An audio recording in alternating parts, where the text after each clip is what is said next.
This podcast is brought to you by Martin Kearns and the Valor of Valhalla series. In the battle between two ancient evils, can one naive young man become the last hope against powerful creatures of legend? Beneath the Veil is the gripping first book in the Valor of Valhalla dark urban fantasy series. If you like reluctant heroes, infernal myths, and bloody epic clashes, then you'll love Martin Kearns' formidable foray into the unknown.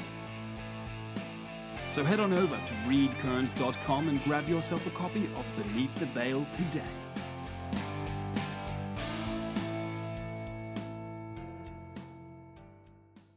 Hello guys, and welcome to another episode of Stories, the True and the Fictional. We have another fantastic guest. A lot of our viewers may know who he is. But before we bring him in, Ryan, are you still living the dream? I am living the dream. Yes. Not much dreaming was had last night. I had a very wakeful night, unfortunately. I don't know why. Maybe just spiders were encroaching on my dreams and stuff. But yeah, no, living the dream. I'm a little bit more into Sin It's Past, which is creepy as anything, which is great. That's pretty much all I've been reading this week because it is a chunky book. So I think I'm about 172 pages, so just over halfway through. So awesome. Loving it. Shout out to SS Fitzgerald, who was on very recently. Great author, great guy. Speaking of great authors and great people, check out our sponsors, Rebecca Castles and Martin Kearns. They have some great stuff out. Links are down in the show notes. Buy Ryan's shirt. He's always wanting people to buy his shirt. We do have merch if you're that way inclined to support the show. Let's get into it. E.L. Montague, thank you for joining us. Hello and howdy. And what shirt? Is it the shirt you're wearing? No. That's one of them. You're advertising a shirt that you're not wearing? Well, that seems like cheating. Yeah. I wore mine for the last interview, which was I think a couple of days ago. So it's in the currently wash. in the queue. It's in the queue to be washed. So it's in my okay. TBW list, the to be washed list. I was just giving you a cue to tighten up and get one more little pitch. That's okay. That's okay. We'll take a look. Anyway, thank you for having me on your show. You mentioned earlier that you had my latest book, and I'll tell you that I've got another one coming out in about a month. I'm actually doing the audio recording on it now, so we're on schedule. Excellent. Well, for the very few who may not know, who is E.L. Montague? E.L. Montague. I am a writer of fantasy and science fiction. I do a little bit of horror. All I've published at this point under the E.L. Montague name is science fiction and fantasy. I've written the stories of the Temra, is a whole collection in an epic fantasy world, and Stories of Near Earth, which is science fiction based on the setup for Near Earth is at the moment of the singularity where AI becomes animated, and we have first contact. So it's what's happening in the world when you have outer planet rebels fighting with the Triplanet Federation. Androids are now becoming their own thing, and we just happen to step into another sentient species that any alien species sufficiently advanced to get here is also going to be warlike. So that's that one. And then I also have Seaward Secrets, which is the world of Seaward, which is if you were to imagine that all of the paranormal creatures did exist and they ran the underworld. So if all of your crime and criminals were think the Sopranos or Boardwalk Empire or any of those, Peaky Blinders, but with werewolves, vampires, Aswang, which are Filipino vampire creatures that are really kind of horrible. They live on unborn children and that sort of thing. It's a fun little story that I got going there too. So those three series are out there, and then a host of short stories and stuff posted around. I also write under a couple of other names, but E.L. Montague is who we're talking about today. Awesome. Awesome. I saw Ryan perk up a little bit when you mentioned, Underworld, Sopranos, because he's a Supernatural fan and he's a Sopranos fan. So you basically just made him a Well, so when I was young, my father raised me on things like The Godfather and The French Connection, and I have a real love for British crime stories, and so I've always been into that. And as I've told my wife and anybody else who's read my work, I could write about Aunt May going to choir, but it's not very interesting. I really like bad people and the things that they do. And so if you're reading something I'm writing, there's going to be a mobster, there's going to be a prostitute, somebody's going to die, and that's the kind of stuff that I write. Excellent. Well, we are going to dive into all of that, but as most people will know on the show, we like to do icebreaker questions to get to know people, preferably their selfishness. We did have to kind of add stuff to this first question because too many people gave us the Miss Universe's answers, like I want to get rid of poverty, I want to get rid of war and all that stuff. Oh, am I allowed to, do I need to censor myself at all? All right. No. Well, I won't. Yeah, that's bullshit. No, I don't give answers like that. Yeah. So go ahead. What would you get rid of if you could get rid of anything in the world? Okay. So I did say, I know that I'm supposed to get rid of suffering. Yeah. But I actually don't think that would be good for the world. So I'm going to give you the complicated Miss Universe answer, and then I'll give you another one to go with that. The complicated answer is, if you got rid of suffering, you'd also get rid of goodness. And therefore, the old story, you ask the preacher, how come God lets you suffer? So that you know joy. Yeah, it's one of those things. It's like the escalation thing. So people who get in and get addicted to things, the reason you get addicted to cocaine and prostitutes and any sort of big thing and money and gambling and all the rest of that is because you get the high off of the good moment. And then you keep struggling for the next big moment. And if everything's always good, nothing is ever good. And therefore you have to have the highs and lows. So in the age-old question of why is there suffering in the world, so that we can recognize goodness. If you can't recognize suffering, you won't recognize grace. So anyway, there you go. Simple answer. I can't do suffering. So what I'd really get rid of, and this is totally selfish, is paperwork. I effing hate just all the forms and paperwork and logging. And so in my day job, I have a lot of tracking my own activities. I have to track it for billing, and I have to track it for audit, and I have to track it for the SEC, and I have to track it for all sorts of stuff. So I've got lots and lots of paperwork in my life. And worse, I have to check everybody else's paperwork. So not only do I have to do something that I don't like, I have to go bury myself in something I don't like from somebody else. So if I got to get rid of one thing in the world, I would get rid of paperwork. But in saying that, if that is your job, then would you still have a job, or would you be able to just write full time? Oh yeah, no. It's the irritating part of my job. So what I do more than anything, so I work a lot with salespeople, and I help. I think, in my mind, I make salespeople more successful. But one of the huge parts of being successful in sales is paperwork. You got to fill out order forms, and you got to do requests, and you got to get the right part, and you have to keep track of everything, and you have to be able to send the correct bill.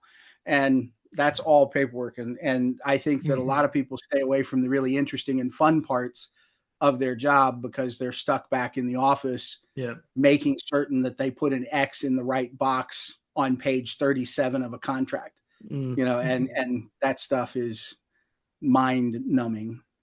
Yeah. And by some curse, I hate it, but I'm good at it. So, let me rephrase. I'm not good at doing it for myself, but I'm really good at understanding what's there and finding problems, which is why I'm employed. So bring back the handshake deal and the napkin contracts in the bar. Yeah, the one, just like the ones that would be written in my book is you said you'd do it. Your choices are get it done or, we'll fix it for good. Excellent. That's awesome. it. All right. Question number 2 is, what is something that's on your bucket list? So I'm going to put this one at the top. I have my bucket list should be called a tanker list or a swimming pool list or, a giant lake list. But bucket list, so kind of towards the top, I would really, really like to do the Camino Real de Compostela. I don't know if you guys are aware of this, but there's all kinds of people since the Middle Ages that have walked across Spain to a cathedral on the coast called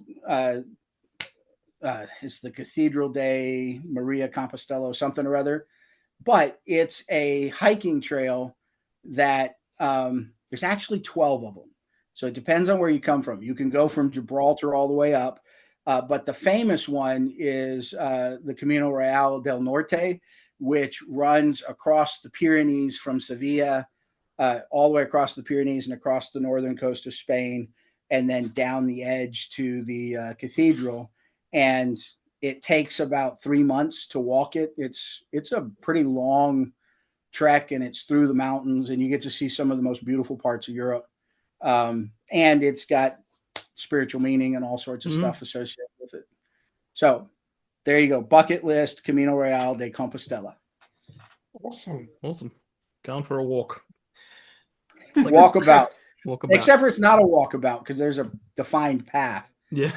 But that's it. I think anyway, I would love to do that. I'd like to do it with my son.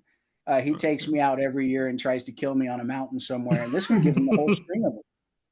That's well, that's what my dad did when I was 12. He took me down to a national park, probably 3.5 hours from where I live, and said, "We're going to climb a mountain," and it was literally climbing a mountain, and I was crapping my pants the entire time. It's good fun. So we've done the mountains so we did Glacier National Park. We've done all 5 national parks in Utah. We've done some in Idaho. We did Acadia National Park up in Maine, which, by the way, the cool thing on that one is we did the Cadillac Mountain Sunrise event. It's one that you can drive, but you have to put in for a tourist application like 6 months in advance. And, the guy who doesn't like doing his own paperwork did not do that. So what we did is we parked on the ring road for the park at about 2 a.m. and put on headlamps and then climbed the mountain in the dark to be there for sunrise. And that was a very cool thing to do. Yeah. Awesome. That would be good. Now, granted, he's in his 20s. He's not 12. Yeah. He's at this point, I think he's 25. That one's 25. My other son is 28. Yeah. Well, speaking of mountains, I like a good segue. So this next question is related to your wonderful Mount Rushmore. Oh, yes, Mount Rushmore. So you wanted to know Mount Rushmore of television shows. That's it. What are you going to carve into the stones? And for those of you who didn't pick it up, I'm a total cheater. I got this set of questions in advance, so I didn't look Everybody knows. But so The Sopranos, Peaky Blinders, Top Gear, and either Arcane or Blue Eye Samurai. I can't really pick on those 2 right now because they have, when I saw Arcane, I thought, holy shit, they did a really good job. I wasn't at all interested in League of Legends, but I saw the first Arcane and I was like, wow, they made some sense out of these ridiculous characters. And then with Blue Eye Samurai, I was floored with how well they did that. It's good storytelling. It's interesting. It's captivating. There's good, for those of you who haven't seen it, see it. By the way, and if you haven't seen either of those are both animated shows. But I think they're well worth your time. And if it weren't going to be any of those 4, I could give you a whole list of mysteries and criminals. And, I just watched Black Doves with Keira Knightley, which was pretty good. And Department Q before that, which was also pretty good. As you can tell, British crime, I'm a fan. Yeah, the British do know how to do some good television. They do. They do know how to act. And I'll say something that might be controversial. It might not even be very nice, but the thing that I really like about those shows is they don't try to make everybody perfect. Do I love Scarlett Johansson and Sydney Sweeney and all the really beautiful people that we like to put in our shows? Absolutely. I really do. But when you watch British shows, they manage to make people both real and attractive, and they're not 15, and they're not, that's one of the things I've always found really offensive about American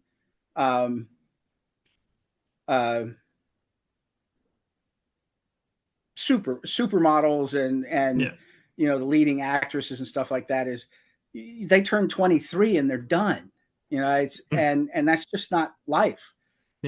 All of our opinions of what people should look like are based on 30-year-old bodybuilders for men and 19-year-old, like Cameron Diaz made her first big show. She was 19. Keira Knightley, her first big show, she was like 18. I don't know the exact numbers, but we over-index on children and we put them in very old roles. And I would much prefer, it's something that the British do really well, is that people that should be in their 50s are in their 50s, and people that should be in their 30s are in their 30s. And a 19-year-old is 19, not playing the wife of a 40-year-old prime minister. Because we know there's some of that going on, but it's not realistic. No, that's the kind of thing that pulls me out of post-apocalyptic films, because everyone's super attractive. It's like all the attractive people survived. And that's the thing is, and you can also pick out in a Hollywood movie, and it's also true of Bollywood movies. So Hollywood and Bollywood, they both have this in common. By the way, Bollywood actors are also very, very pretty. But we had one the on prettiest person is going to be the hero, or they're going to survive. It's not, who's going to be most competent. It's like Denise Richards in James Bond. She's the 25-year-old nuclear scientist who served 10 years on a sub. You're 25. Did you start when you were 15?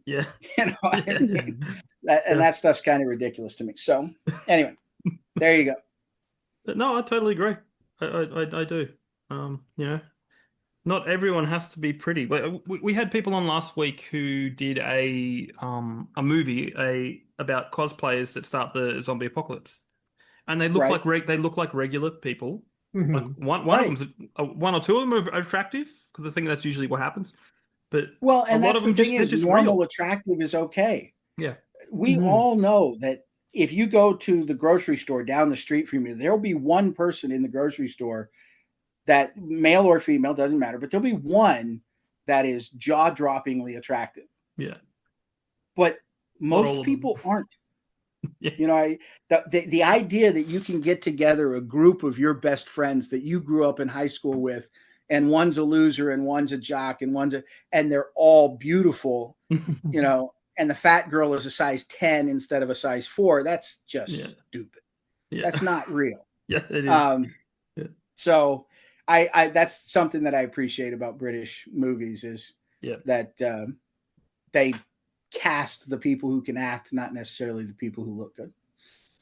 Otherwise, you get Megan Fox. They do look good, but they look much more normal. Because I was watching some Netflix movie I watched recently called Damsel, and it's got Millie Bobby Brown. Now she's British, but she can't act. Miley Bobby Brown. She can't act though. She's just like, well, she's like, what is she? I think she's 21. She's 20 this year, something like that. And Damsel was 2 years ago, something like that. And it was like it takes a year to film a movie. Yeah. and then 6 months to get it out. So she was probably 16 when she did that. And she's probably a great actor for a 16-year-old. Yeah. You know, that's like Hermione Granger, Emma Watson. Yeah. Judging her on her acting ability in Harry Potter. She was 11.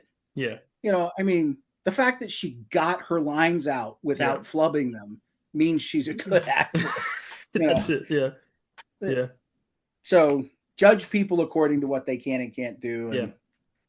And, yeah. My biggest problem with Netflix shows is it seems like somebody knew how to write and then a committee got a hold of it. That's it. That's totally true. Yeah. That's why a lot of the season ones are really, really good and amazing, and then season 2 comes along, and it's just like the writing goes few weeks. Well, and there's another thing that goes with that. And let me ask you real quick, just on audio, are you picking up those sounds in the background? No. My son opened up a number of doors between us, so if I'm giving you extra sound, I'm sorry about that. No, I can't hear anything. All right. Well, if you can't hear it, then nobody else can either. So, actually, let me shut one door. I apologize. You're right. I thought there was a dog on the lounge back there. I could see it poking its head around. Hello, doggy. Hello, What's puppy. your name? It's like, my name's Jeff. My name's Jeff. Like, what up? Then I would get up and goes, hello, I'm going to continue the interview for E.L. Montague. I am the real E.L. Montague. I control him. I am sorry about that. No, I was just saying to Jamie, I was glad when you stood up that your dog on the couch moved, because I thought I was seeing a ghost or something, because I'd see a little head move every so often. My dog, so both of them are here. That's Bonnie and Clyde, which again kind of leads you to my views of the world. But they sit in my office with me whenever I'm here. Yeah. I don't have an office because we have a very small house, but I'm in our bedroom because my wife is in the lounge room, and 9 times out of 10 I'll have my cat, who is surgically attached to my hip, either on the bed there or on my lap here, because she doesn't like to be apart from me. But she's sleeping in the sun at the moment because it's just after 11, so in the morning. So I thought I'll sneak into the room while she's sunning herself. Works. And I said to my wife, if she starts scratching, and she starts scratching on the door, that's our blind, because if I open it, the sun would just make me look angelic. Oh, I see. That's why it's a little brighter at the edges. Yeah. Works out perfect. Yeah. Works out perfect. Well, all right. Yeah. So yes, I do have my dogs are here. I wasn't in my little thumbnail picture. I can't see them, so I didn't know you could. No, I can just see the one that's on the couch. I can see its head, and that's it. But occasionally, when you would move your chair, the dog on the couch would move its head a little bit. And I was thinking, I didn't get much sleep last night. Am I seeing something that's not there? And then when you stood up, I saw the whole dog. I'm like, okay, I'm not going crazy. Well, yeah, no. My dogs sit with me while we. Awesome. Well, they sit with me all day long. If I'm sitting at the computer, they're here. And since I write, I'll be at the office all day, and then in the evening I'll start writing or recording. And so they're in here a lot. Awesome. Animal companionship does wonders for I love animals. I was in hospital last year from June until March this year, and that was the longest I'd ever been away from my cats. Especially the one that's surgically attached to my hip. She literally will not leave me alone. And then that's why he was in hospital, to remove the cat. To get away from. No. I was going to say, I'm really sorry. 6 months in hospital is that's an unpleasant trip. It was for a good cause, and I'm doing much better now, so that's the main thing. But I was really worried that, but when I came home, that my cat, would take a while to warm up to me, and because I'd been away for so long. But I literally came in the front door. We opened the bathroom door where they were just while I was coming in, and within 5 minutes, she was straight back onto my lap, sleeping on me, she literally won't let me go now. So, well, yeah, animals I love definitely them. know us, so Absolutely, absolutely, I'm not surprised by that at all. So he's All going right, back. so He's I going think where back. I left us, Mount Rushmore, Arcane, and Yeah. Top Gear. I love cars. I've always loved cars. When I played video games, it was the simulators that got me going, and so that's why that's there. And then the Sopranos and Peaky Blinders. That's the right kind of tenor. definitely. Yeah. We've had the Sopranos a lot, and the other one. You Breaking say Bad. we've heard The Sopranos a lot. Does that indicate you have not seen The Sopranos? No, I No, watch no, it. I watch it yeah, once a no, year. no. Just I saying, watch like, it. yeah, people that come on the show say Sopranos a lot for their Mount Rushmore. It's a Yeah. very well produced story, and it really does capture one little slice of Americana. Yeah, no, I like it. I think that's really well done. It's my all-time favorite TV show. I watch it. I've watched it since it came out. I've watched it at least once a year. Because it's only 13 episodes for most seasons, so you can get through it pretty quickly. But yeah, me and my wife watch it at least once a year. 100%. It's my favorite show of all time. Well, I can certainly agree that it's well done. Yeah. Oh, and where I left us, I was giving you an answer to the second show, second season, but it's also second novel. So when you think about a debut novel versus a second novel, the second novel usually suffers. And in my opinion, that's because you spend a long time working and scraping and trying to get that first one right. And it's a little less true with the indie space than it is with trad publishing. But you suffer and you suffer and you suffer and you work and you rewrite and then you edit and do everything you can to get it in the door. And then they say, great, we need another one in 6 months. You're like, dude, it took me forever to write that one. What makes you think I could reproduce that in like a fraction of the time? Yeah. In the indie space, it's a little different because you churn them out quicker. Yeah. And so one of the things that you get to see in the public with indie space is you get to see some people grow. And the best place I can think about that, one, you'll see it with mine. My work gets better as I go, and that's a good thing. I like it that I'm learning what I'm doing. I'm doing a better job. But if you were to look at ones like The Wandering Inn or Dungeon Crawler Carl, or those, their writing gets cleaner and faster and tighter the more they go, and that's because they churn it out so quick that we're literally watching them learn as they go. Now, Dungeon Crawler Carl is a little bit more polished than Wandering Inn, but Wandering Inn is, how much is she written? Well, I say she. I don't know if Pirate Abba is a boy or a girl, but like 5 million words or something like that in not much time. So you see a lot of development as they go. Yeah, 100%. I even catch it with myself. Like when I write, because I'll do a first draft and then I'll go back and make changes and edits and all that stuff. But I'm finding when I go back, I'm changing less because I'm picking up on what I'm doing. So it's going to be a quicker process. The more you do, the more you understand. It's any sort of expertise. The more you do something, the better you get at it. It's at bats. And one of the things that I think is great about publishing is that when you put something out, all the choices of going back and trying to fix things or change things, it's gone. It's done. Yeah. You publish that, you now live with it. And then anything you want to change about it has to be done in a future story because that's now canon. Yeah. Whatever stupid thing you said or mistake you made, you own. Yeah. It's yours. Yeah. Move on. I mean, it's easier with indie because you can literally just re-upload manuscripts.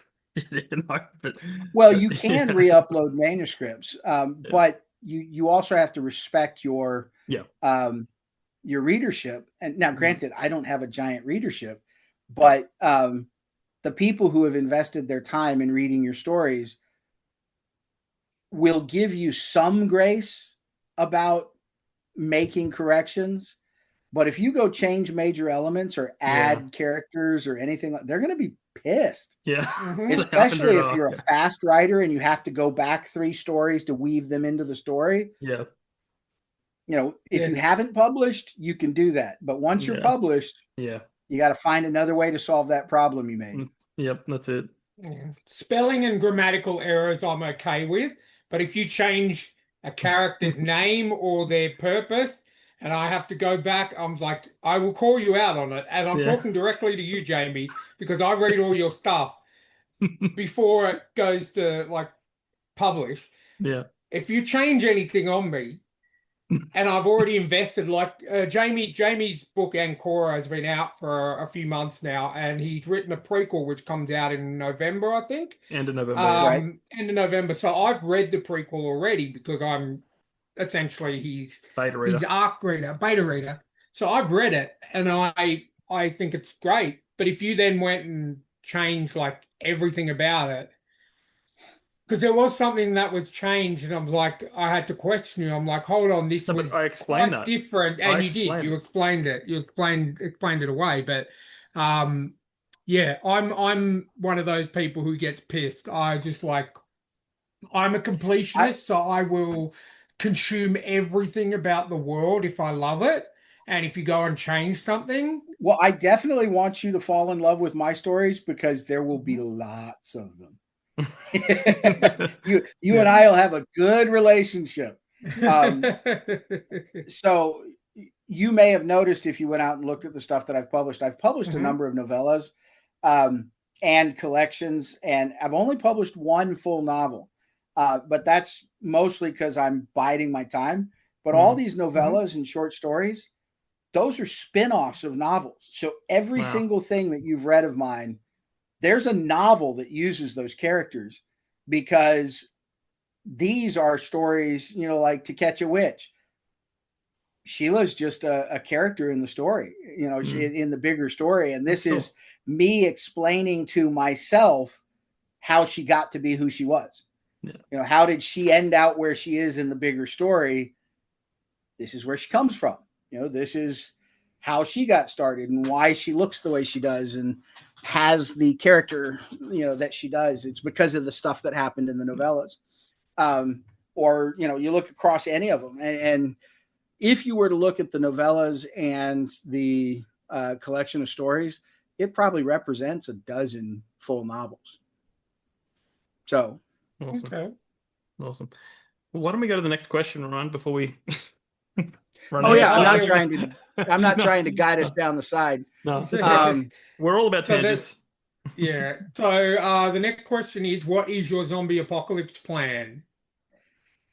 Well, ideally speaking, I would be able to get to the country house. I'm a little older. You can see I've got a beard.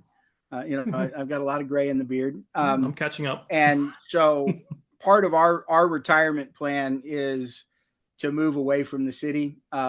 We'll have some land, and we already have a small house in the country, but the point was to get out where we want to buy land. And so I have a house kind of out, and we'd go out there, you know, so it's get away from the city, plenty of guns, you know, have some dry goods to get you started. But I mean, so let's be real. Think about a zombie apocalypse. What's the most dangerous thing in a zombie apocalypse? People. Where do you want to be? Where the people are not. Yeah. Right. So the country is the way to go. And fortunately, I live in Texas where you can get away from people. And we're a populous state. There's a lot of people, but there's also a lot of land besides. Yeah. There's a lot of room to spread out rather than being stuck in somewhere like LA, which is just all completely built up. Yeah. Well, yeah, LA is built up and it's against a mountain. You'd have to get to the other side of the mountain before you get away. Yeah. Whereas I just have to get out of town. Granted, Dallas is a pretty big place, but you know, we can do it. You can do it. Awesome. All right, the final icebreaker question. Now, do you know Bill and Ted? Do you know Bill and Ted? Because a lot of people don't. Oh, come on. Awesome. Again, gray in my beard. That's it. All right. Bill and Ted's Excellent Adventure. I saw it in the theaters opening weekend. Oh wow. Amazing. Oh, that would have been amazing. I think I was like 5 when it came out. So I've got more gray than you do. yeah, I'm gray. And I started going gray 10 years ago. Oh no, I see you're going gray, but I've got 10 years on you at least. Yeah, that's all right. And the funny thing about Jamie is I'm actually older than Jamie is, and I am yet to find any gray hairs at all on my head or in my beard. So you know, it's a little bit of it's hereditary, a little bit of it's stress, and you know, I had my best friend's mother when I was in high school was steel gray all the way through. I mean, she had the hair of an 80-year-old and she was in her 40s. Wow. And when I asked her about it, she said she went completely gray by the time she was 28. Wow. So, that's crazy. And you know, Yeah, that's hereditary. You know, it just happens. There you go. So yeah. All right. So I know Bill and Ted, and I know the question you're going to ask me. So Bill and Ted rock up outside your house in their phone booth time machine and say, "Well, Ted, Rufus asked us to give you a free ride in our phone booth time machine. Where are you going?" We're going into the future. Oh. So let's be real. The best day in the world is today, and if it's not today, it's tomorrow. The one thing that we know across the great arc of history is it just keeps getting better. Granted, if you make a bad choice on the specific day, you might end out in an ugly spot. I mean, we'll still have wars, we'll still have suffering, but 100 years from now, I think would be a good time. The reason I say 100 is close enough that I won't just be lost, you know, because at a sufficient distance, you can't even communicate. Like if you and I went back to London in 1530, you couldn't speak they speak English, but we don't speak that English. We wouldn't be able to get along. We wouldn't understand. We would all be giants, you know, with our modern diets having made us too tall and too heavy. And so we'd be very out of place. But within 100 years of where we are now, we probably are not going to be lost. Although, I mean, if you think about, so what is it? We're 2025, so 1925, jet airplanes, television, computers, cell phones, smartphones. I mean, it's a pretty big difference, but we speak pretty much the same language. We look a lot of the same. So I think 100 years in the future, we'd probably make it. And I'd love to see what was out there. Because if we make the same kind of jumps from today to 100 years from now, it's going to be a pretty marvelous place. Now, if you tell me I have to go back, okay. So I got 3 answers for you. Okay. The official answer is the 100 years in the future, because I think that's where we get the most. The second one would be if I could go back to the summer of 2013 or 2012 and buy Bitcoin. And that comes from a story in the summer of it was either 2012 or 2013. I was in Seattle and I got an opportunity from a friend who thought it would be funny to buy Bitcoin. You know, for $100, we could have bought like, a ton, thousands of Bitcoins. Because I think in 2012 it was selling for like, you know, 100 a penny or something like that. It was very, very small. And I had thought at the time, I even made a plan to do it, that if I bought a Bitcoin, I could just get like $100 of Bitcoins and then give away 10,000 Bitcoins to my friends and, you know, just make it like a joke. Here's, you know, if I had done that by 2016, we would have all been millionaires. Wow. You know, think about it. If I bought at 100 bits per penny, that would be 10,000 per dollar. Man, I would have had like a million Bitcoins, and Bitcoins are trading at what now? $19,000 or $16,000 or whatever it is. Something like that. Yeah. It's wild. And the only reason I didn't buy it is that, I was driving at the time that I got the offer. I laughed about it, said, sure, let's do it. And then I drove up to the client that I was working at, and I went inside and I had a meeting and I forgot. And I even laughed about it a couple of other times. And it just, it was a laugh. So I wasn't doing it. And then within a year, I was like, God, so stupid. I should have bought that. But, and then third answer is, if we wanted to really go back, I'd like to go to Rome and London.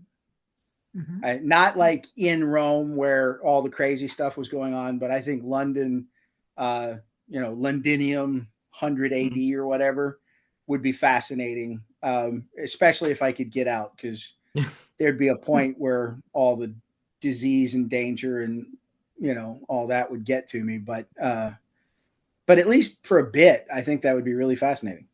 Cool. I like that. Have I given you wholesome enough answers? Yes, they've been great. You've passed. I think Ryan, has he passed? Yeah, definitely. All right. I mean, well, he did say The Sopranos was one of the greatest shows of all time, so that pretty much gives you a pass anyway. Oh, I got the check mark there. Yeah. No, I'm a big fan. Jamie still hasn't watched it ever. I've seen bits and pieces. That's not watching it though, man. So I don't know what your thought on crime families are, but the first episode, just don't even watch anything else. Just that first episode. I think, and Ryan, you can straighten me out on this. The first episode includes the guy on the train and the first psychology meet with the psychologist, right? Correct. It's essentially the train, go to the psychologist, and open up the story. I think that's episode 1, right? Yeah, definitely. Okay. Definitely. If you watch that episode, it captures the whole idea. Yeah. The way it's set up is, it literally initially was about a high level mobster, because he wasn't the boss at that time. A high level mobster having panic attacks and seeing a psychiatrist. Middle management. Yeah, middle management. The top of the box, or I would call him the top of the middle. So he was as high as you could go in middle management before he became an executive. Yes, correct. And then he was having a panic attack. He passed out at a family gathering and went to a psychiatrist. And then it just all expanded from there. Then you've got all the internal family struggles. Like it's such a good show. Like I have watched it so many times that I can quote so many lines when it comes up, literally word for word. It's just one of the best shows I have ever seen in my entire life. So I don't know if this has been said before by anybody, because I'm not somebody who spends a lot of time with analysis, but Sopranos captured the feeling, I don't know if it's the emotional heart, but the feeling of a man, like a father, not, and this isn't losing mothers or anything like that. It's, they get their parts of the story too, but the center of the Sopranos, because Tony Soprano is the center, is a father at the point where he realizes he has no control over anything, and yet he's responsible for everything. Exactly. So he has to hold the family together. He has to keep the job. He has to do horrible shit that he doesn't like. He has to, his daughter's growing up and his son's a useless turd, and his wife is an endless amount of pressure, and it's just like pressure. And it's about what it is to the whole show is what it is to be a man. Yep. And so every scene, every episode, if you are a man or a father, you recognize that scene. Even when you're like murdering people, you're like, I totally understand his decision. Even if you never do that, even if you're a decent person, it's the struggles of loving your wife and being attractive to, if you run a string of strip joints, you're going to be around a lot of young women. I mean, it's everything. Pressures from the boss, pressures from your peer groups. Did I screw that up? Did you get the work right? Are you going to get the sale? It's just everything. And it's just every episode, they just crank the pressure down on Tony, and he has to figure out some way to hold it all together. And just, it's a masterpiece of empathy for a middle-aged man. 100%. And to give you an example of exactly what you're saying there is, I think one of my favorite episodes is in season 1 where he's on a college trip with his daughter. So his daughter's going to college. Yes, and word comes to follow him in it. Yeah, exactly. He's literally he's taking his daughter to different schools along this route. Just him and his daughter, and he sees someone who is in witness protection that ratted out a lot of. He finds a rat. Yeah, exactly. And this guy used to be part of the mafia, and he sold out, and he was given a new life.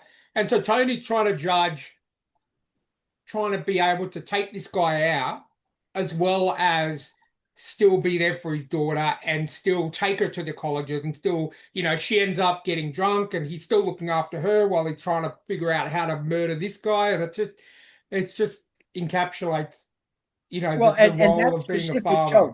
It's a great episode, but that episode captures the moment where you're trying to protect your child from the world. Yep. But you still have to live in the world. Yep. And, at that point, she doesn't know he's a mobster. She doesn't know he's a murderer. She doesn't know there's people out there that will kill her to get to him. It's just goodness all the way through. I'm sorry. You didn't really call me on here to talk have Sopranos. Welcome to the fan podcast on Sopranos. Yeah, but no, I always, me and it was something I bonded over with my dad, because me and we lost my mum about 16 years ago, and me and my dad kind of bonded a lot after that. And The Sopranos was a show that we would watch together, and we would watch. We would, even when mum was alive, me and him would sort of watch it, but we'd watch it separately. But then when she passed away, it was something that he'd go, "Oh, I'm going to start watching The Sopranos again. Do you want to watch it with me?" I'm like, "Yeah, of course." And it was something that we bonded over, and we still do to this day, even though he lives 3 hours away and he's retired, he lives on his own, but we still talk about The Sopranos whenever we get together, and he'll go, "Oh, do you remember this episode?" and all that kind of thing. It was just it was, for me as well. I think that's why it's such a good show, because it is a good show, and I had that bonding moment with my father in watching that, and I have so many good memories about that as well. Well, and of course, part of what we're talking about is the power of story. It is a good story, but the people who told that story created a world in your mind and your father's where the two of you can relate on common ground. And one of the things that's really great about storytelling is not only do you create that common thread for everybody, but you create worlds where people can relate to each other without dealing with our world. When you're loving on it, when you're fanning over one of your stories, when you're talking about Brandon Sanderson, or you're doing Patrick Rothfuss, or you're, by the way, if you guys haven't read J.L. Odom or had her on, excellent storytelling. That's a whole nother world you should get into. But, one of these stories creates a bridge between people where it doesn't matter if you're on the opposite side of political beliefs. It doesn't matter if you can't see eye to eye. That's one of the things that's really great about storytelling is you create a space that tells universal truth and just cuts away all the bullshit of the world where we live. And, that's pretty cool. Yeah, I agree. 100%. Well, let's segue into what we're supposed to be talking about, and that's you. So what is your author origin story? Obviously, me and Ryan are massive comic book fans, and we love hearing origin stories. So what's yours? I've always loved storytelling. I as a kid, I told more stories than I could back up quite a bit. But I love telling stories, and I love the old guys telling their stories about back in the war, or yeah. my grandfather's stories, or when they were kids, and I loved the way that you could capture people and pull them in and create something for them. And so I've always liked the idea of storytelling. I've had several runs at it over the years. I sold my first, my first piece. I sold while I was still in college, and I got paid a professional rate, and it was a big help. But I couldn't repeat because I wasn't actually that good. It's one thing to have promise, and it's another thing to have talent and competence are not the same thing. And so I had a big mouth, and I knew how to tell a story, and I knew how to capture people's interest, but my ability to execute consistently and often really wasn't there. And so I made a shot. I wrote when I was in high school and stuff, and didn't really go anywhere. And I took creative writing in college. It was the one course that I didn't have to have, but I took every semester. So I took creative writing and worked on it all through college. And I made a go at selling some work in the market, and I little bit terms of short stories, but nothing really, and certainly nothing to support a family. And then I got out and I got to work, and then it became a hobby in the background. But what you all see from me today really comes from when my son was 16, 17, he decided he wanted to be a writer. And so I volunteered to him. I was like, look, if you really want to write, the thing that you need is at bats, and I'll write with you. We'll just give each other prompts, and I'll help you get started. Write anything you want. We'll just do a prompt. I'll write something. And so we started writing together, and he really wanted me to give it another go because he knew I liked it. This is my younger son. And so actually, connection, you guys are in Australia, right? Yep. Mm-hmm. I'm a big believer in having goals. And so once I saw that he could write, and I always enjoyed writing, I said, let's find some little publication, a call for an anthology or something like that, and see if we can't get accepted. So he and I did the Zombie Pirates anthology. They did an every year, and the Zombie Pirate, the reason I said that is one's in Perth and the other one is in Sydney, I think. Okay. But the two guys that ran that, so they put out, I don't know, maybe 20 books, and then they fell apart. But while they were doing it, they did a bunch of anthologies. And every year that they were together, they did an annual contest where you got the prompt on day one, and 15 days later, you had to provide a finished story up to 10,000 words. So we did that together. And I wrote a story that actually became the core of what is the Near Earth series. But I wrote a story for it, and he wrote a story, and we both got accepted. And that's what kicked this off. So then I wrote a number of stories for the Zombie Pirates, and I put in for anthologies and stuff, which, by the way, in the indie space, anybody that's doing anthologies and giving a space to new writers to do something, that's God's work, guys. You're doing great things. There's nothing quite as encouraging as being accepted. And, that kept me going for a bit.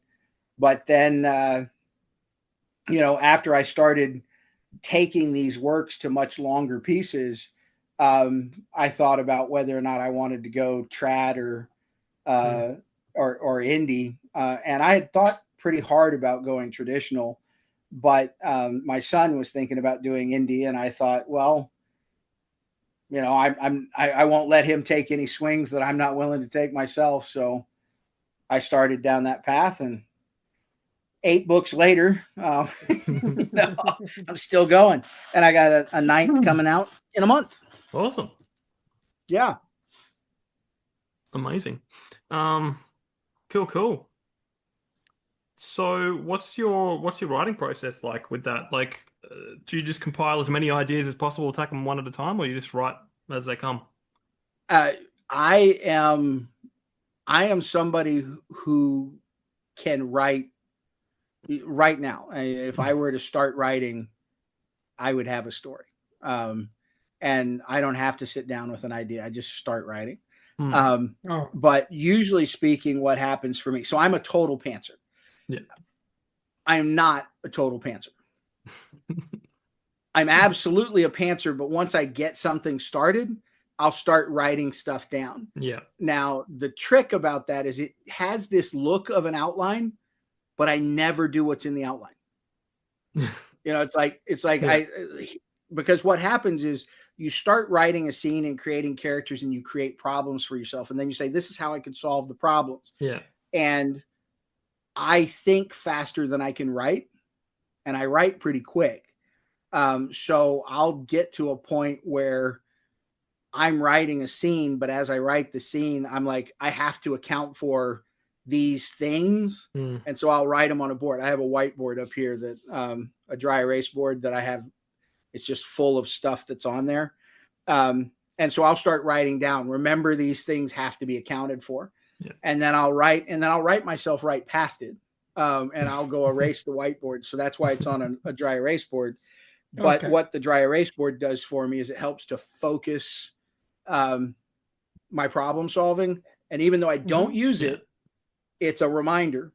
And, as an example, right now I've got, I don't know, it looks like 40 things that need to happen in a novel that I'm writing under another name.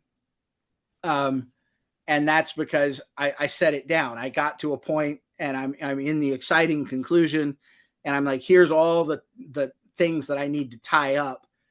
But I wrote them down because I had to switch stories to another story. And I haven't lost that story because the 40 things I have to solve for are on the board. And the second I start writing, I can look at the board and I'm like, oh yeah. And then I'm back in the story. But I guarantee by the time I get to the second bullet point, I will have changed 20 bullet points below. I'll add and I'll take away. So that wasn't a wholesome answer. It was an interesting answer, perhaps to some people, but the real answer, how do I write?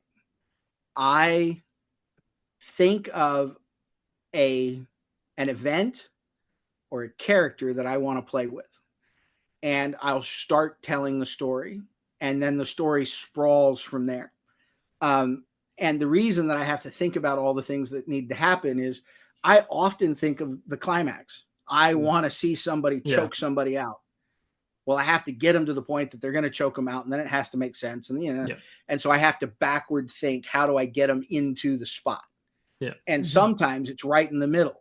Or I think it's the end, but when I write it down, it's like, oh, but if I do all this, then all this happens. And so you start sprawling out and writing the characters. Have you guys read any of my stuff at this point?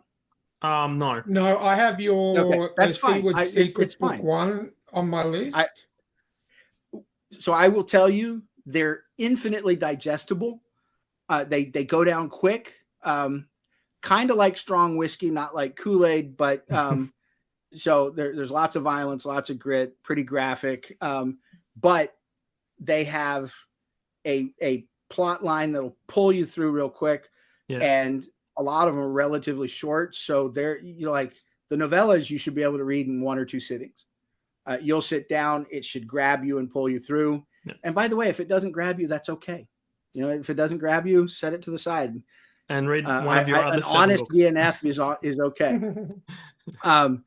But so I'll sit down and I'll start writing it, and then I have to create the story that supports it. And I am prolific with characters. I really like people. I like interesting things. And when you're talking about bad people, there's so many interesting things you can have them do. but I don't want them all in one character. You know, there's all that advice out there about you can get rid of a character by combining their skills. I'm like, yeah, but this isn't stupid stories where the same guy can drive the car, shoot the gun, get the girl, bake the cake, you know, and sing in the choir with grandma on Sunday. You know, that's not real. Not that all those things don't need to happen, but as soon as you do that with one character, it's just like, yeah, right. It's Mary Sue in reverse. So I tend to have a lot of characters in my stories. So that's, you know, my process is I start from a scene or a character, and then I build a story around them. You know, I want to explore a power, or I want to explore a murder. Maybe I want to have a couple of people have sex, you know, whatever the thing is that has my interest at the moment, I do that. And then as soon as I start writing it, the story explodes around it. And at any given time, you know, like right now I've got 3 epic series that cover multiple novels just swimming around up here. And if you set me down and I start writing, I might come up with another one on accident. Yeah. That's like me. Like I had all these books planned out. I got a list like on the back of I got a bookshelf in front of me, and I got a post-it note, and it's got these are the projects to work on. I've just thrown them aside, and I was watching a lot of John Wick, and I came up with an idea for a story, and now that's up the top. So I have when you think of the stories of the Temra, and I can. That's what a lot of these novellas are coming from there, but they're based on characters in the main story. Nobody's seen the main story yet. Yeah. The idea that started that off was a babushka doll of the hero's journey. And what I mean by that is I wanted to tell the hero's journey of a father and son that went around and back. So essentially the father starts the story and takes it to the midpoint, and then the son finishes the story and takes it back. Basically it's a world spanning fight between commoners and magic. So magi and commoners. So you divide them into the 2 peoples. The world was once ruled by the magi. The commoners rose up, murdered them all, chased them all out of everywhere. And then this main character becomes a central point that raises an army of the dispossessed to go take their world back. Wow. And then when he gets to the point that he's taken the world back, and he dies and his son is there to see it, his son realizes that what they did is made a mess of the world and he has to go fix it. Wow. So that's the story in reverse. And one of the core elements is that throughout from book 1 to book 12, which is the father's story, the son doesn't know that he's his actual father. He thinks he's his adopted father. Oh, okay. Because there's in book 1, and I have written book 1 and 2, but in book 1, there is a fallout because of place in society between the father and mother, and she casts a spell on him that gives him amnesia and then raises the son as her own. But so the first several novels are the father, his name is Eldred, having an itch that he's supposed to do something and find something. And of course it's the woman that he loves and his only son. And so he's hunting her down to find her, and then they reconcile, and then she dies, and then he raises her son as his adopted son, but it's actually his son. And he knows that, but the boy does not. Cool. In the context of being chased all across the world by an army that's out to wipe out the Magi. Yeah, that's it. Well, what I want to do is I'm going to bring up some of your covers. I just grabbed 3 at random. I think they're your most recent, because Ryan likes to talk about art, and these books. I like to talk about art too. So let's go. Yeah. So what you have is 2 from the Temra and 1 from Near Earth. So To Catch a Witch, that novella, I'll let you ask the stories because we're talking about art. Yeah, so generally, I grew up with comics from when I was a little, 8-year-old kid up until now. I still read comics every day. Storytelling's obviously gotten a hell of a lot better, but the art has always been fantastic.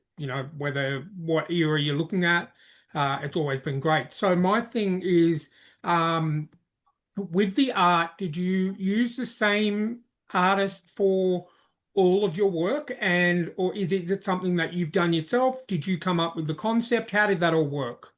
So it's a collaboration. Okay. You've got 2 of 3 artists. I can hold up one of the other artists here as well. So this one is, I don't know if you can see that clear or not. That's the other artist. So this is Felipe Braccioli. He is a video game artist. He does concept boards and that kind of stuff, but he'll do independent work on the side. The Incident at Peeling Head and Only Death Lies That Way are both done by Anas Arzak out of Indonesia. He's an anime artist, so he's just finishing up with school, but he's done internships with some of the big anime houses. And he's really good. I really enjoy working with him. And then Sheila there. So you'd heard me say her before. That's a picture of Sheila. That was done by Vladimir Solnishko, who was out of the Ukraine. But obviously with everything going on in the Ukraine, I'm not working with him right now. And then, we also have Dennis Belinsky. I almost forgot. Sorry, Dennis. And Dennis Belinsky did this one. And he's actually done the cover of Tommy the Unburnt, which is an unpublished right now. It'll be the one I do probably in February. But I have that cover. I just haven't published that one yet. So in each of these cases, the thing that I did is I went out into the market to find artists that I could work with. To find artists that I could work with. And then what I did is I looked for portfolios that I liked. I asked if they'd be willing to work with me and if I could have a copy of their portfolio. And based on that, I then asked if they'd be willing to read a scene and tell me if they could do something from a scene. And in each case, they read a scene. In the case of To Catch a Witch, I gave a specific scene and what he liked. He came back to me. We talked about it. We agreed that a portrait of Sheila would be captivating because people like faces. Yep. And we thought that a good portrait of her would pull people in. And I just love what he did with the magic. So that you're aware, in my stories for the Temra, magic, it burns. So it runs through the veins, and magic is black. And so when they cast, their eyes go dark and their veins start to carry magic. So the reason she's marbleized like that is because there's magic in her veins. And when she settles down, she'll go back to just normal, except for her fingers will turn black. At any rate, so I give them a scene. We talk about it. In the case of Sheila, we did a portrait of Sheila, and the black striations is magic. Her fingertips will be black too, because that's what happens, is that at the farthest extremity, the magic builds up. And so as they become older or more powerful, or they cast more, the magical build up in their skin and across their arms, and they'll turn black. In the Incident at Peeling Head, Anas, he actually did Only Death Lies That Way first, but in both cases, he's done several covers for me. And in both of those, he's like, just give me the story. He's just give me the story. I'm going to read them. So he read the whole story for me, and then came back to me and proposed scenes that inspired him. That's actually kind of encouraging when an artist doesn't, they read what you write and they're like, I'm kind of into your story, so can I just read the whole thing and then come back to you? And so in each case, they'll provide me with 3 or 4 samples, and we talk about them. And sometimes we'll end out combining scenes. So they'll say, how about this and how about that? And I say, well, can we do this? What you did here, can we do it in that one and then make a change? So like in this one, he provided me with 4 different scenes, and we combined some of them, but he's the one that came up with the color palette. And I really like this cover. I really like these covers. I've been very lucky with my artists that we have landed at something that tells a part of the story. Yeah, no, they are very stunning. Yeah. To Catch a Witch really, really grabs me. Portraits do pull people in, and a very pretty girl, obviously. That's it. Well, she's a witch, right? She is a witch. Yeah. I tend to lean more toward, like, I love seeing the back of a character. Like, that's what I do with my books mainly, because it leaves a little bit of mystery at the same time. But no, I mean, I really like what S.S. Fitzgerald does too with here. His Sinner's Past cover is amazing because it's that intrigue. I'm always jealous of everybody's covers, but I've been very fortunate to find some artists that'll work with me. And one of the decisions that I made, and I don't know if it's a good decision or not, is mine aren't exactly like what you'd see on other covers. Yeah. If I was pure marketing, they would say, look at everything that sells well in your area, fit generally in that space because those are the ones that work. Yeah. For me, I'm just like, dude, I want a picture that I'm happy with. Yeah. I want, so, Sheila there, I've got a copy of her and a portrait up on the seal, on the wall over here. And I want all of these to be a piece of art that I'm happy with. God, I paid plenty for them. Yeah, that's it. That's it. And like, I paid enough money for them, so I want them to be really good. And I sometimes I don't get the whole, like, especially with trad publishing, like, oh, this is what sells. Okay, you gotta this genre. It's got to be like this. It's got to be like that. But then you walk into a bookshop and they all look the same.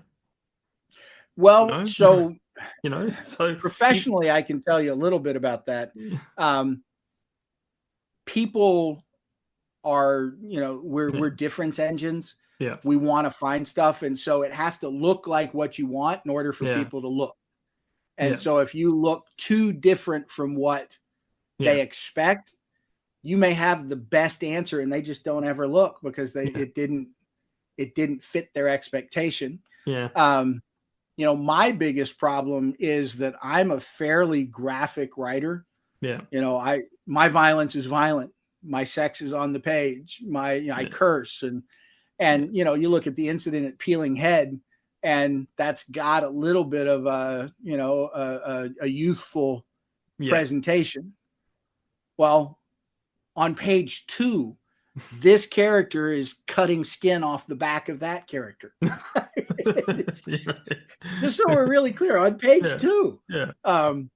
And that's the funny thing is that's supposed to be Mike Molman in his evil bastard presentation. I actually gave photographs of Mike Molman to that's awesome. to Anas, and he created a portrait for that. It was really kind of fun. At any rate, so I present a younger image than my writing. Yeah. And that's probably going to get me in trouble someday.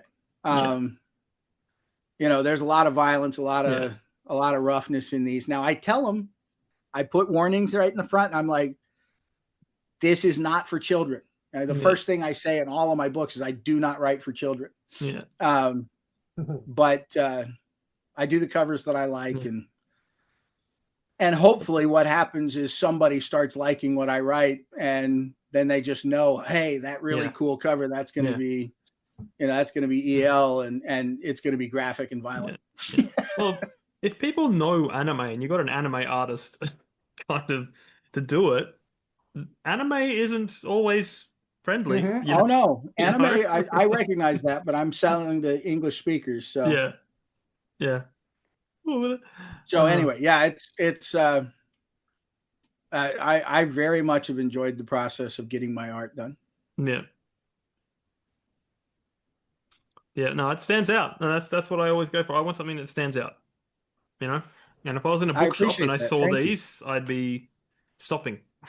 You know, I think Well, and that's what I hope is that people look at the books and they want to pick it up, if nothing else. yeah. I've actually had somebody tell me, I didn't read your book, but I wanted it on my shelf. Well, You know, well, that's and whatever. Did you give me the money? I'm fine. Please, that's it. please. I need 10,000 people to buy everything I write. I don't Yeah. care if you read it.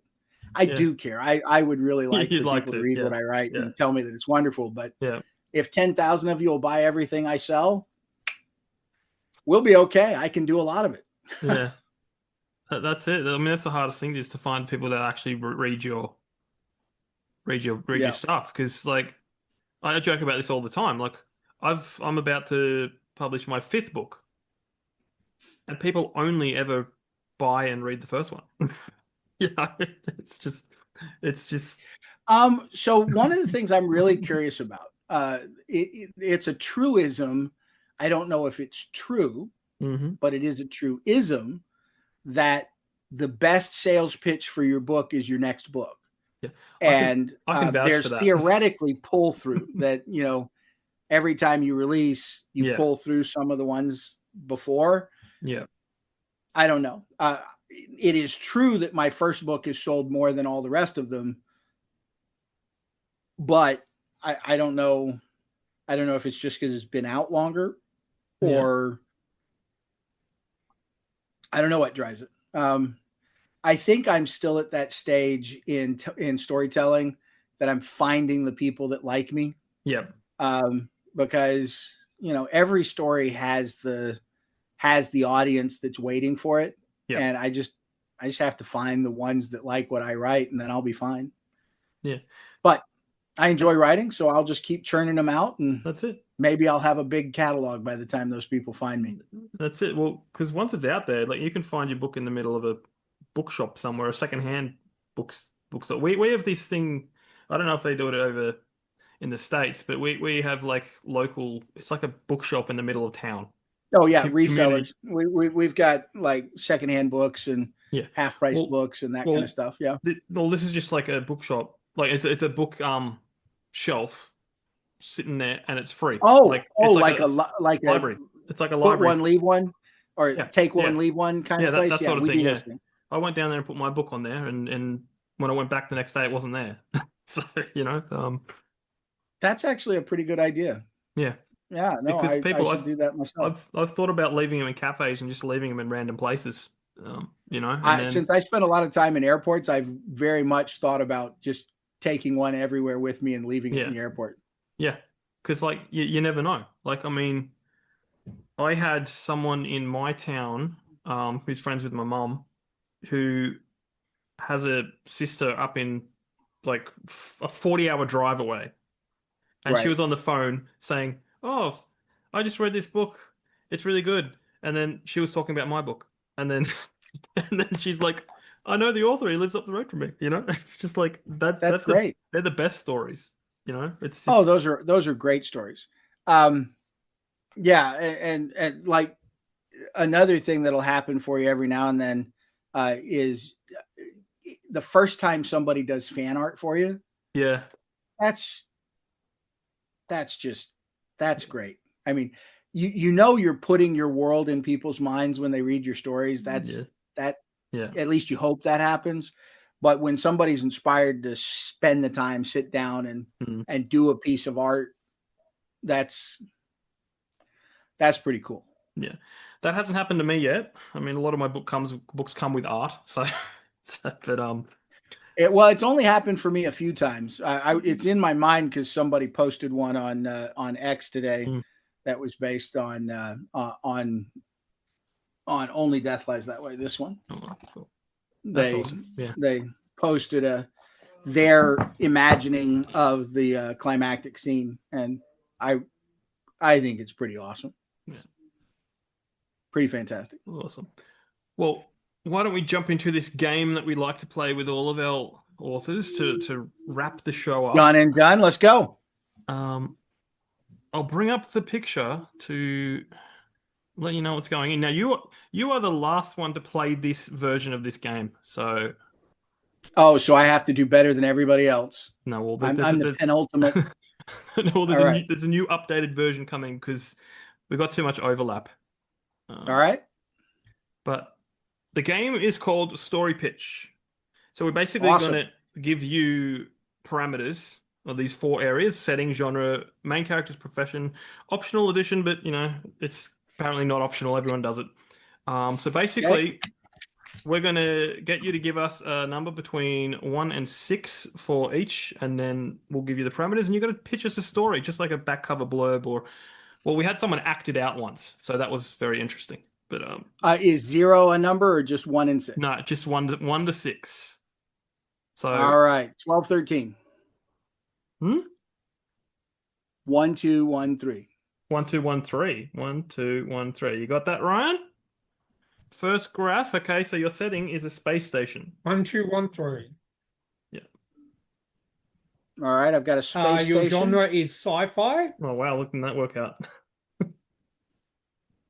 Your main character is a super spy. And your optional extra, which is something that needs to appear, is a talking animal sidekick. We've just given you Guardians of the Galaxy. How did that happen?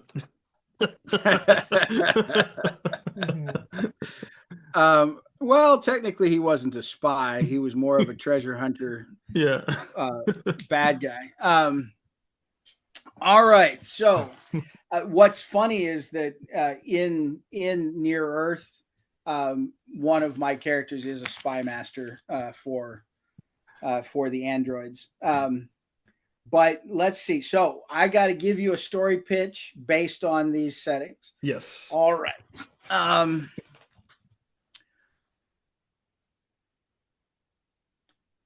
So we're going to tell the story of an industrial spy who is at Saturn Station, and he has to learn where the location of the next helium-3 mines will be for the H3 syndicate. Mm-hmm. And his talking animal sidekick is going to be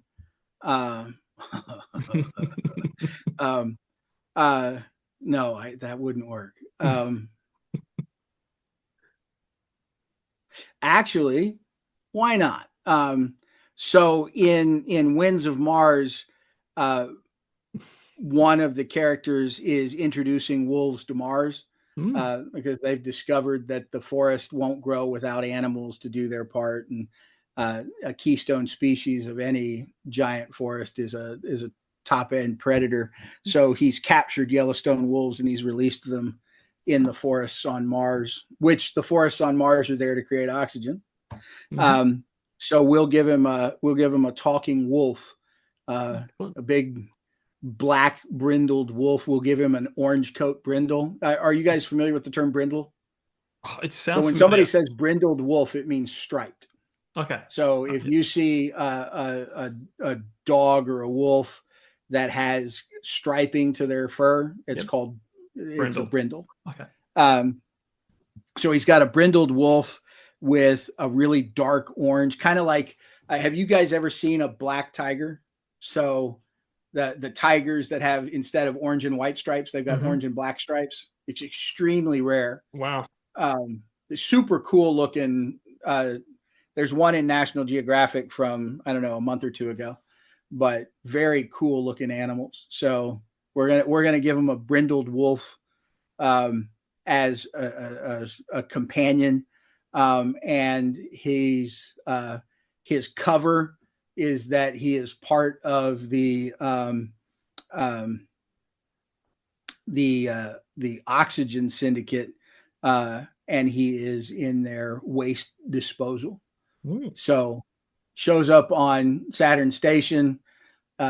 So you hear me say H3 syndicate and oxygen syndicate. Basically, my premise of space fair, there's got to be a reason to be in space. Mm-hmm. The big corporations are mining space. And so H3, they're looking for H3, which is a fuel. It's hydrogen 3. But then you also have people that mine oxygen and farm the galaxy for water. Water is going to be super important in space. And then you have iron and magnesium and all those. Mm-hmm. So they go for rocks and planets, and they have licenses from the Tri-Planet Federation to mine the universe for different elements. Because we all know that in reality, governments are not going to run space. It's going to be corporations. That's it.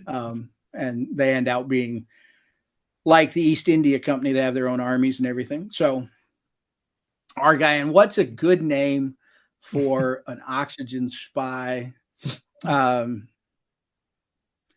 He's going to have grown up on Camp Armstrong on the moon. He's never been to Earth, so he's a spacer. And let's name him Mike Molman. Mike Molman is forever a villain. In every story, Mike Molman that I put him in, he's going to be a villain. He's going to be a right bastard, and I'm probably going to kill him. It's kind of a joke. I'll make him like they killed Kenny in South Park. Yeah. You just have him turn up and get killed everywhere. Okay, so the space station is going to be Saturn Station. Yep. The premise is that he has to find out where the next mine is going to be for the H3 syndicate. And he is working with a talking companion, which is a dog. They're there as waste disposal. And the reason that he has to find out about the mine is he's got to plummet for oxygen. So it's going to be a part of a unit that gets out there to provide oxygen to him. We can have them run into the underworld that is giving access to the docking bays, and we can give him an android prostitute as a love interest. And then yes, my wife just came home. Hello, wife. A podcast. So anyway, sorry about that, guys. All right. So that's our premise. We've got to find out about the H3 syndicate. We're going to fall in love with an android prostitute. We're going to have a brindled wolf as our sidekick, and we'll make Mike Molman the local mobster who's going to prevent us from getting our ships into dock so that we can become a part of the mission. Excellent. I think I really need to start putting particular names on the editions. You must include Mike Molman. You must include Tim McKay. You know, it'd be very funny. Yeah. And then I'll come up with an inventive way to do them. And if I were to write this, I'd start with the scene where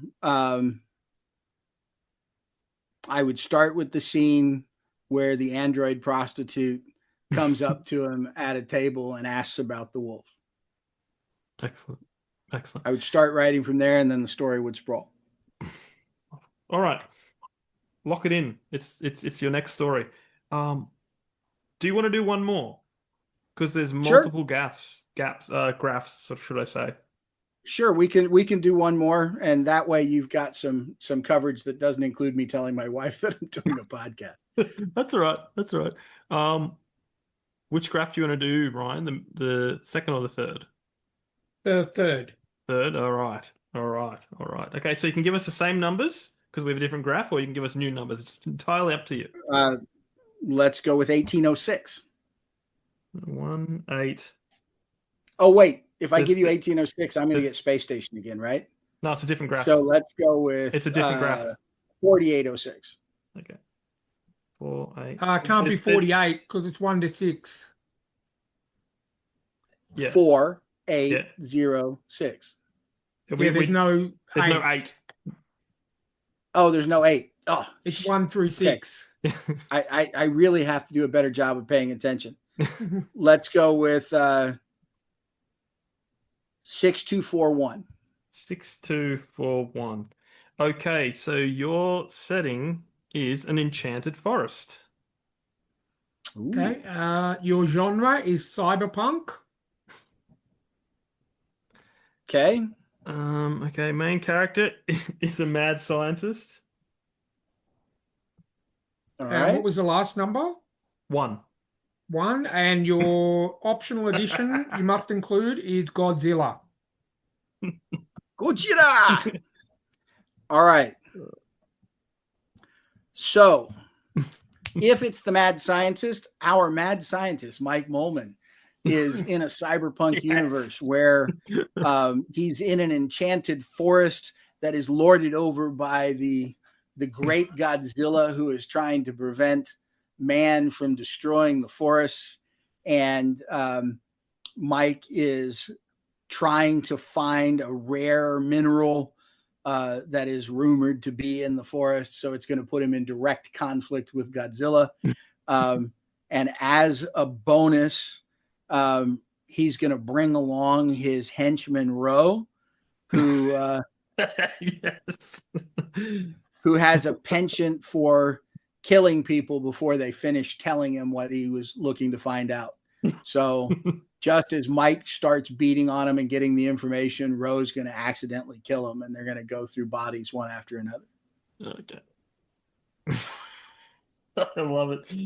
And it's funny because the last time, what was it? We had EL Lions on, and she got the Enchanted Forest and the Mad Scientist as well. So it's an EL thing. It's an EL thing. I bet hers was more interesting since she spends a lot of time in Enchanted Forest. That's it. But I think Godzilla is a pretty good enchantment, don't you? Yeah. Oh, 100%. 100%. Well done. I'm very happy with those. Cheers. Definitely. Cheers. There's no what do they say? Like when Mike Mullen does the creature creation, you're free to use these stories in any way you wish. It's not. Oh, trust me. They fit right into the kind of world that I am. I've always enjoyed cyberpunk. I haven't really told a cyberpunk story, mostly just because I haven't had the right moment. But I really enjoy the stories. I loved Neuromancer. You know, I liked The Matrix. I would say The Matrix is definitely cyberpunk, even though it's really it's really not cyberpunk. It's cyberpunk-esque. Yeah. But you know, I've always really enjoyed that stuff. I just hadn't had a story there yet. Maybe I'll have to write a short. And then dang it, guys, you'll give me a whole nother world. Yeah. That's it. You have to find more artists. Awesome. Well, thank you so much for joining us. It's been yes. fun. I'm sorry for the few interruptions that we had, but you know, life is life. And thank you for taking an interest. For those that are interested, please go out and give my books a try. They're easy and fast to read, and guaranteed they'll be dark and violent. And if you like that kind of stuff, I'm your guy.